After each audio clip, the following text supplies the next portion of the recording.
Hello, good morning and welcome to a new blog. সকালটা শুরু করছি চিয়া সিড দিয়ে বহুদিন বাদে। তার কারণ হচ্ছে যে কালকে যারা ব্লগ দেখেছো তারা জানবে স্টাডি করতে করতে অনেকটা রাত হয়ে গেছিলো এবং আমার খেয়ালই ছিল না যে প্রায় 10টা বেজে গেছে। তাই জন্য আজকে ডিমটা স্কিপ করতে বাধ্য হলাম, কারণ না হলে ওই 16 ঘন্টার গ্যাপটা মেনটেন করা যাবে না। সেই জন্য আমি ডিমটা স্কিপ করলাম, করে চিয়া সিডে ফেরত গেলাম। আর লাঞ্চে রয়েছে চিকেন, তার সাথে ছ্যাঁচড়া আর মিষ্টি। এই চিকেনের রেসিপি তোমাদের সাথে অলরেডি শেয়ার করেছি। আর মিষ্টিটা হচ্ছে বাবার মর্নিং ওয়াকের গ্রুপে একজন আঙ্কেল এবং আন্টি তারা পাঠিয়েছেন, Nababarsha special. Thank you so much, এবং তোমরা আমার প্রণাম নিও। আর বাঙালির উৎসব চলছে তো চলছে, নববর্ষর জন্য এখনো বাড়িতে মিষ্টি আনা এবং মিষ্টি দেওয়া, সেই ব্যাপারটা এখনো চলছে। আজকে মণিদীপা আন্টি এসছে আমাদের বাড়িতে এবং আমরা এখন গল্প করছি। আর আন্টিও কি সব যেন নিয়ে এসছে, মা বলছিল, আমি এখনো খুলে দেখিনি, বাট আন্টি নিয়ে এসছে। আর এদিকে আরেকজন আত্মীয়, তিনিও এসছেন এবং মিষ্টি নিয়ে এসছেন, রাজভোগ নিয়ে এসছেন।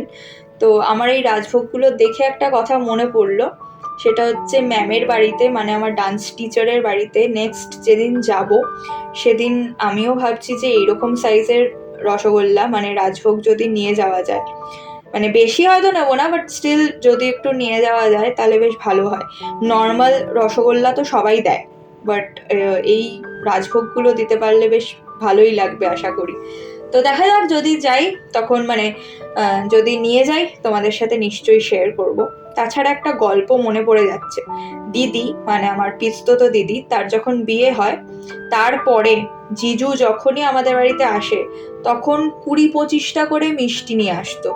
মানে চিন্তা করতে পারবে না, পুরো হিন্দুস্তান সুইটসটা তুলে আনতো।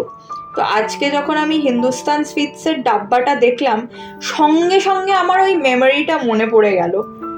আর একটা মজার ব্যাপার হচ্ছে, আমি কিন্তু এখন ওয়েট করে থাকি যে জিজু আসবে আর তখন আমাদের জন্য মিষ্টি নিয়ে আসবে, তবে অবশ্যই একটু কম। প্লিজ, তুমিও যদি ভিডিও দেখে থাকো আমার, তাহলে তোমাকে বলছি জিজু যখন আনবে তখন একটু কম আনবে, কারণ সারা পাড়ার লোক খাওয়ার মতন মিষ্টি আনার কোনো মানে হয় না। এখন আর কেউ এত মিষ্টি খায় না। যাই হোক, সেই সব করে আমি এখন বেরিয়ে পড়েছি। আর রাস্তা থেকে একটুখানি চিকেন স্ট্রিপস খেয়ে নিলাম।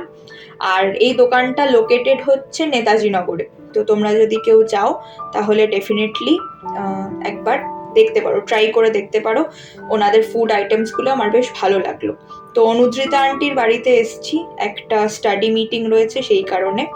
এখন চলে এসছি বাড়িতে, আর ডিনারে রয়েছে রুটি আর ঝিঙে আলু পোস্ত, আর তার সাথে শশা। চলো টাটা, দেখা হবে আরেকটা নতুন ব্লগে। টিল দেন সবাই খুব ভালো থেকো, সুস্থ থেকো, সাবধানে থেকো। ব্লগস কেমন লাগছে জানিও, এবং এই গরমে কিভাবে কোপ আপ করছো সেটাও কমেন্ট সেকশনে লিখে জানাতে ভুলো না।